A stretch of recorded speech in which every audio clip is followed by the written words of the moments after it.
First of all, whenever you're sad, whenever you're not happy, it's about you.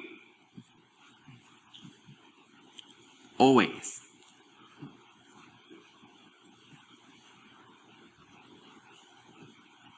Just going to stop talking until you realize this. Every ounce of your unhappiness is because you're making it about you. Every time you're truly ecstatic, it's because somehow you've been able to catalyze or see catalyzed through others, even if you had nothing to do with it physically, that caused a particular frequency of truth to be realized in the consciousness of those people. Every time you've been genuinely happy and carefree, it's been about everyone else. In fact, when you're completely depressed, and I ask you for directions, or I ask you to help me out for 1 second, for that 1 second that you're not thinking about yourself, you're actually not sad, you're not depressed. But then you go back, so you help me, and you're like kind of happy actually, and if you give enough space to it, the momentum will shift, and you'll get this fulfillment that you don't know where it comes from. It's like causeless, but it's because you're opening yourself to all as the one infinite creator, as yourself. You destroy, for that moment, you're penetrating and perforating the illusion that you're separate, lacking, limited, that you're physical body.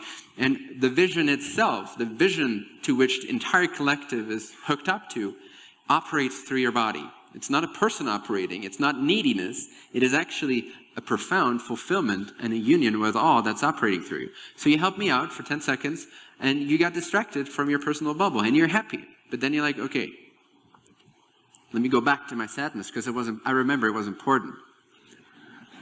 And in fact, I worked 40 years to establish this pride.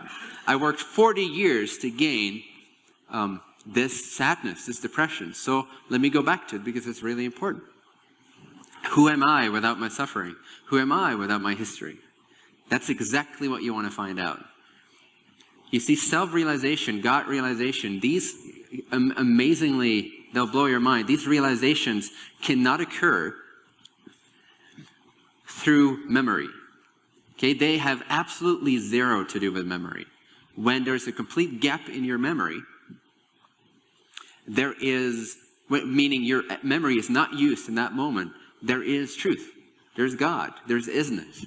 There's the isness of all that is right there. And it can be discovered. It can be awoken to. So transcend the person, which will always be weak and limited. Not saying it's bad or negative, because this is the vehicle through which we realize more of our infinity. And that's the exciting expression, to go from darkness to light. But, you know, quite objectively speaking, the person is going to be weak and limited, right? Become the vision or your calling, which is, it's a few steps down from becoming all that is and God and no longer having any personal will. You know, a few steps down from that would be to become the vision or your calling, which is indestructible. You can't destroy a vision. You can destroy a physical being. You can destroy a person. You can humiliate an ego, but you can never, ever destroy the calling, your calling. You can never destroy the vision. So, kind of like Bruce Wayne says in Batman Begins, if I become more than just a man, if I become a symbol, then I forgot what he says, but then I'm more than just a man. I'm like invincible. I become this thing. I become the vision. So you all have a unique entrance point or plug into the collective vision of this transformational age that's occurring right now. Again, remember, millions of people calling for help every fucking second, and you're hooked up to that vision. And you have a unique calling hooked up to that vision, a unique capacity to express the love and the light through the infinite crystal of creation. And your facet is unique and deserves attention and crystallization of purification and emptying yourself of any thought of you needing anything. Now, this is a gradual process. Be kind to yourself, but also give yourself a kick in the butt sometimes, because it speeds things up and it increases your capacity for bliss and fearless service to others, which increases your fulfillment. So how do you discover your calling? People aren't quite clear on what that is and how to align to their fulfillment in being of service to others. And so a few ways to discover this is to ask yourself a couple questions.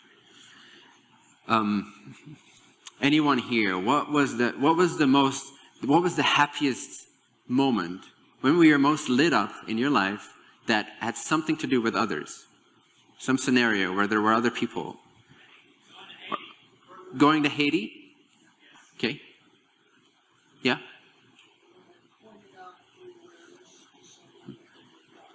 Pointing awareness out to someone, the awareness, and they got it, right? That's what you said, right? Beautiful. Long lost friend.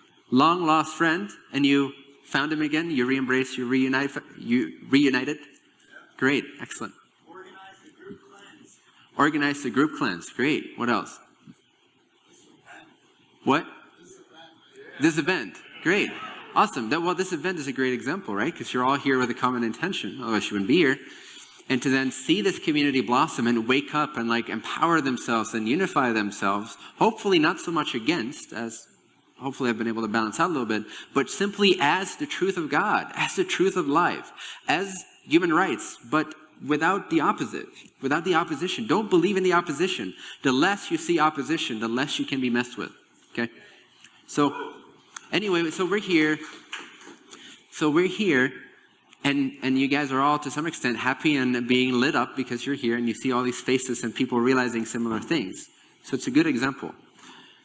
So your calling can be verbalized as a formula to help you get started. And that is, the formula is, my calling is, repeat after me.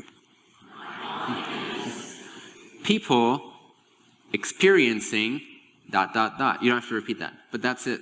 So, I don't have a flip chart here, make it a little easier, but whenever people experience what particular unique frequency of the Creator, be it joy, or be it something very specific, like realizing that they can do anything they want, or realizing their true awareness, who they really are, or anything along those lines, and try to make it as specific, boil it down, distill it to the purest, most exciting quality for you. So if the people around you realize or experience what frequency of the Creator, what state of being, what realization or experience do they have that lights you up when you see it out there? Because it reminds you of the truth of who you really are, and so you get lit up. So what were some of the most lit up moments in your life, and what were people experiencing in that moment? Anything? Anyone clear on this? Sorry? Bliss in vibration? Nice. Community? Awesome. When you see someone get healed? Beautiful. Okay. Co-creation. A higher understanding. Higher understanding. Co-creation. Birth of a child. Birth of a child. Okay, so for example, with the birth of a child, generally I would say your calling is not people experiencing the birth of a child. So this is a great example to distill that down further. Okay, so I'm experiencing the birth of a child, and something about that, there's something in that formula of frequencies. It's a combination of frequencies. When a child gets born, it's not just one vibration. There's a lot of things going on for the child, the parents, your presence there. So what about that experience lights you up the most? Can you distill that? And you don't have to do it right now unless it's instantly clear to you. Or raise your hand in like a minute or so of you. Well, it's the definition of being, beginning. It's the definition of being or beginning. That's beautiful. That's great. Awesome. So what if you see an adult, they're age 45, they've gone through a lot of trauma and history, and they identify with the body and the mind and their history and their memories. And so somehow, whether by virtue of your presence or catalytic words, or by a friend, and you have physically nothing to do with it, you're just a witness to it. But somehow they realize, oh my God, I am, and actually every moment is a clear slate. I can create whatever I want. I am this beingness. I am the purity of life. I am the beginning and the end. This is the beginning of my life. Would that excite you? Beautiful. So, in that case, repeat after me. My calling is people experiencing themselves as a new beginning. For example, and how does it make you feel? It's great. So what you want to do is you want to distill this and distill this and distill this until when you say it, you're like in tears, or you're so excited, or you're so moved, something just clicks, this blockage in your heart dissolves, and you can't help but feel genuinely moved. And that's when you found your calling. And it's the verbalization of your calling. It's not your calling. The words are not the thing. But the verbalization, the formula helps greatly. So I encourage you to, tonight, do some introspection and really go through some of your past experiences when you were the most lit up. And don't just have it at face value, like people experiencing love. That can be good, but if you're not moved to like, oh my God, yes, I know why I'm here now, then it's not exactly it yet. It might get close. But you want to get to a closer and more accurate representation of your true calling in words. So what about people experiencing love is it? Well, it might be that they went from darkness to light. And suddenly you say, well, my calling is people experiencing a transformation from darkness to light. And suddenly when you say that, you feel like, yes, this is it. Oh my God, I found it, right? So you want to do that and then continue with the iteration that feels best to you at this timing, and then continue to refine that as you go. Every once in a while, just ask yourself, what is my calling really? What about that is? Is there a improved definition right now? And here is why this is beautiful and important, and why this could cause you a life of unending happiness.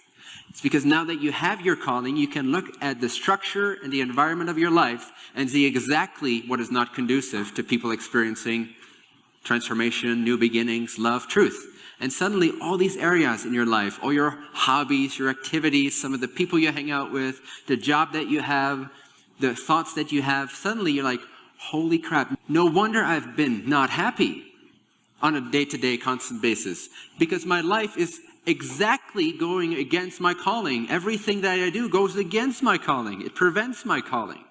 It's just social conditioning. There's this whole garbage, this whole memory base, this whole everything. I identify with the things and I do the things and I think I'm excited about the things that have very little to nothing to do with establishing more and more people experiencing the truth of their being, or the capacity to be of service, or going from darkness to light, or infinite love, or the creator in everything, or whatever it might be that lights you up. When you find a statement that lights you up, you found your unique, individualized crystallization of your incarnation, the imprint, the blueprint for your reason for being here. When you realize that you know why you're here, now you can realign the structure, the architecture, your schedule, your hobbies, the environment, everything of your life can now fall underneath that. If you don't have a course, you can't course correct. That's why everyone is so confused and so unhappy, and that's why their spiritual glimpses only last for 10 seconds and then they're depressed again. Because they fall back over and over again in an environment with the same people, with the same activities, with the same structure and architecture and thought forms that are in a frequency that has nothing to do with why they are here. Relative happiness, meaning the individual being happy in this life, that experience only happens when you are doing something that's in alignment with your calling. That's when you're happy. When you're not doing that, when you're not being that, I'm not saying never to take a break, because breaks can help you put fuel in the car to go again to your course. So sometimes you have to put fuel in the car and be seemingly service to self, but now it's done within this great context of service to all. And your calling, it's in alignment with your calling. So anytime you feel really bad or just not so good for a long period of time, take a good hard look at your life and eliminate everything that's not conducive with your calling, that does not support your calling. Change it with something that does support your calling, and I promise you, your heart will open, your crown will open, source will flow through you. Love, creativity, fulfillment, connection, compassion, the capacity, the power to transcend challenges and heal will just come flooding in. It'll just flow through you. You don't even have to do anything. You're just being your calling. You're just beaming who you are and what you're all about. Mine is everything knowing it's the one infinite creator. So,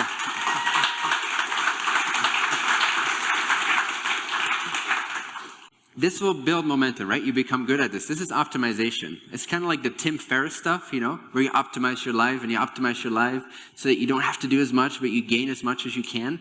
It's kind of like that, but you do it spiritually with your calling, and you focus only on the things that truly excite you, that you're passionate about, that make you light up. If you don't live that life as a human physical being, you're going to be causing yourself disease, whether mental disease or physical disease. As Ra states, first the catalyst is given to the mental body complex. If it's not paid attention to, it's not understood, it's not transformed or utilized or listened to, it will be transferred into the physical complex, right? The physical body. Anyway, what will happen is first you take baby steps, right? This can take you like 6 months to 2 years to really transform all these elements in your life and make them in alignment with your calling.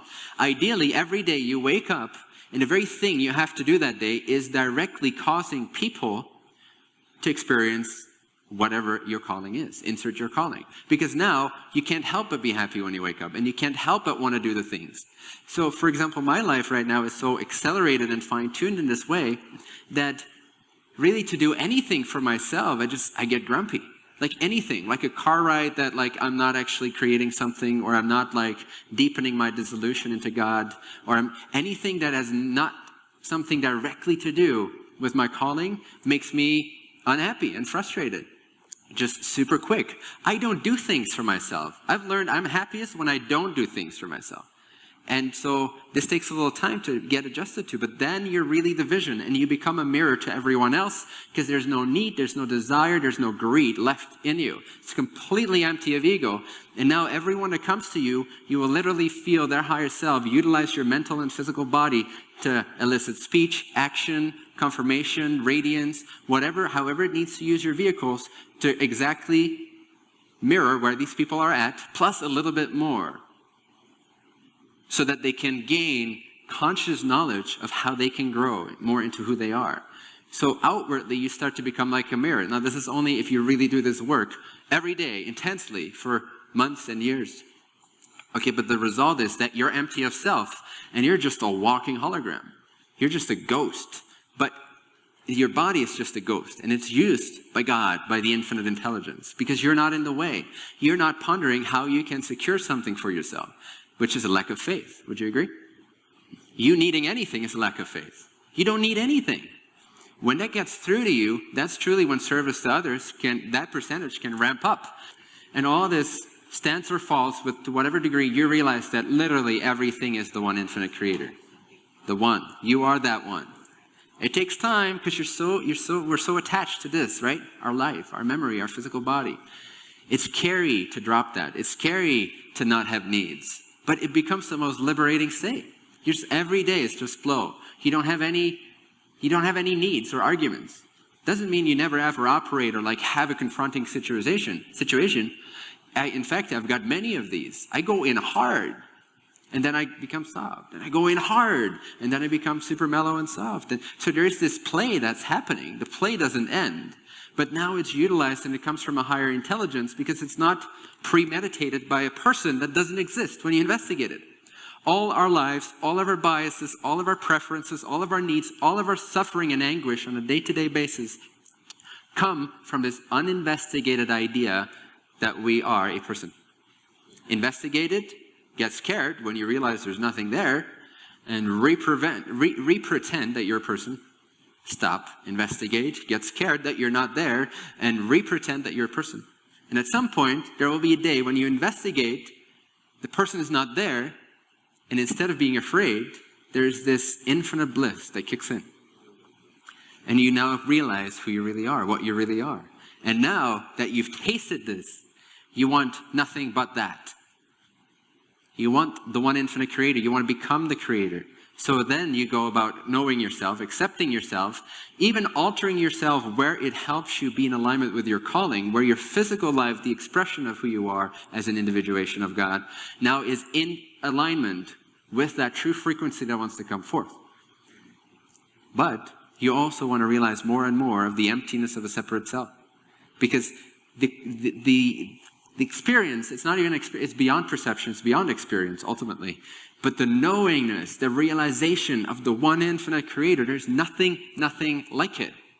And Ra states, when one in yellow ray active, I'm paraphrasing, penetrates the 8th level, or the 8th density, there is an unspeakable joy. There's a vision of unspeakable joy for most. It is different for each individual. But this unspeakable joy. And usually that being does not instantly terminate their incarnation. They usually have a great desire to then be of service. Because they realize the emptiness of who they are, and they realize that all is the one infinite creator. And so they can show up in this game having transcended the game. It's like going back to high school and just walking around and seeing all these little guys with these backpacks like struggling through life and puberty and boners and, you know. like non-deliberate bonus is what I meant.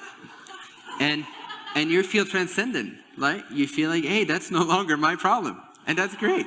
And it's like that with this life too. Like, it's no longer your problem, but now it's your duty, it's your responsibility, it's your joy, it's your honor, if you so choose.